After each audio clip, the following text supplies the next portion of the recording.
Item number SCP-693. Object Class Euclid. Special Containment Procedures.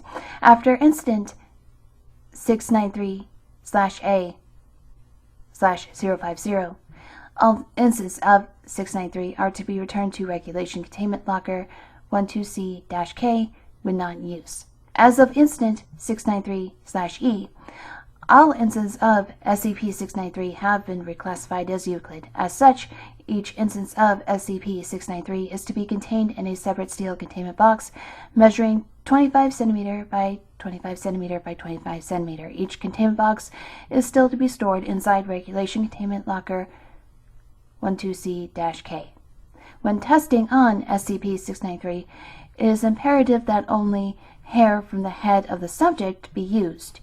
At no point should any researcher directly access SCP-693 when it is not in the attuned state.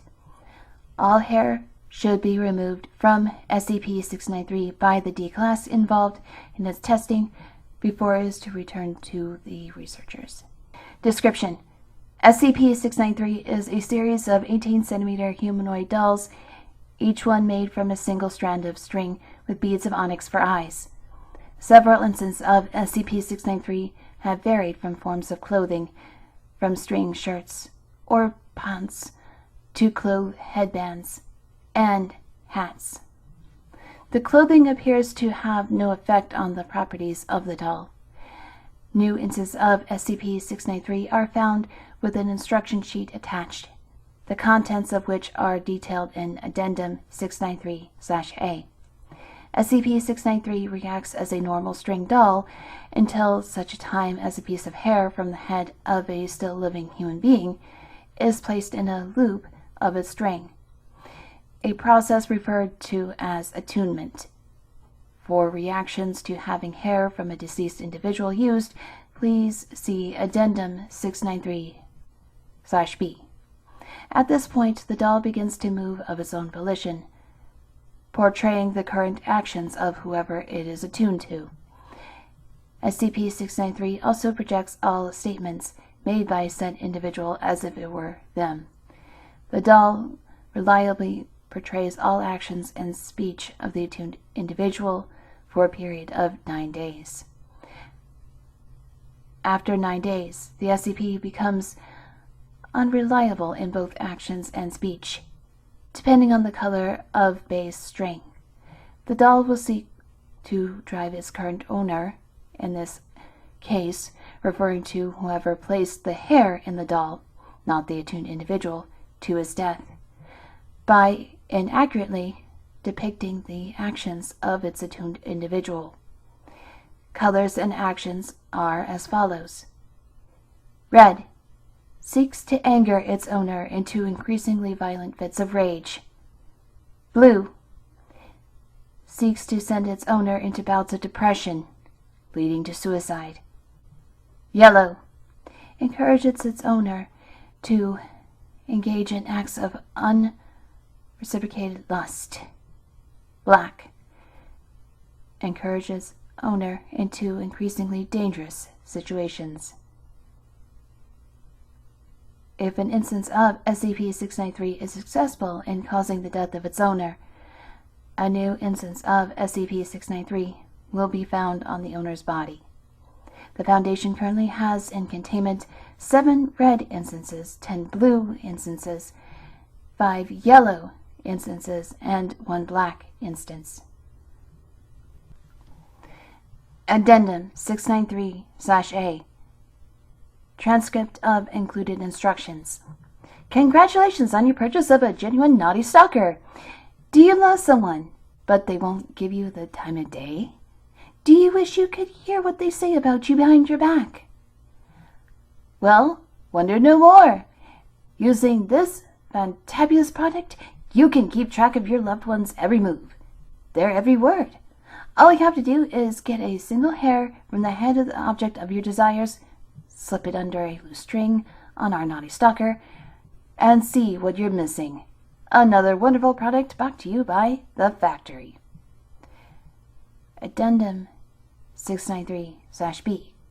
Concerning the use of hair from a deceased subject.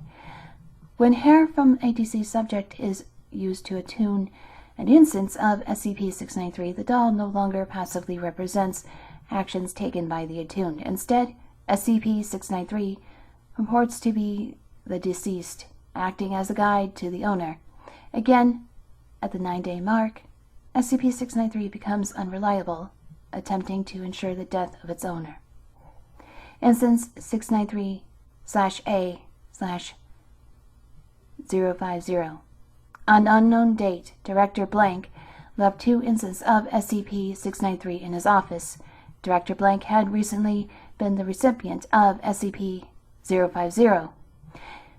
An hour after leaving his office, the director was summoned back by security due to a smoke alarm being triggered inside his office. Upon entering, the director found SCP-050 on his desk beside an ashtray, which is found to hold the ashes of both instances of SCP-693. The ashes have been crafted to spell, "You're welcome." As of this instance of SCP-693 are now allowed to be left in researchers' personal space. Instant 693-E. On unknown date, Junior Researcher West returned an instance of SCP-693 to the proper containment locker. West had failed to properly remove the hair from the doll. When the locker was next opened, all instances of SCP-693 within were gathered around the attuned doll. Said doll had been crucified upside down against the wall of the locker. It is unknown where the SCPs acquired nails. Addendum 693-C. After leaving a camera inside the containment locker, it appears that instances of SCP-693 become mobile when not directly observed. While no further outbreaks of violence occurred, unattuned instances of SCP-693 have been shown to go through the actions of the last 30 minutes of life of their most recent owner. At this point, SCP-693 has been reclassified Euclid and will be locked in separate containers inside the containment locker. Instant 693-P. On unknown date, Researcher Cole attempted to have D-693/45323 attune SCP-693-R-12 using a pubic hair from D-693/43. The SCP began to move as normal, then stopped. It tilted its head downwards for approximately a minute, then raised its head to look at Researcher Cole. SCP-693 is reported to have said data expunged, at which point a cleanup crew was sent to the testing chamber. Researcher Cole has been reassigned to medical for psychiatric care, and the 2 D-Class were terminated ahead of schedule. Addendum 693-D. Multiple requests by several mobile task forces have been made to use SCP-693 in conjunction with the anomalous object #1115 to allow for increased spying capabilities against persons' interest. Requests are currently in review.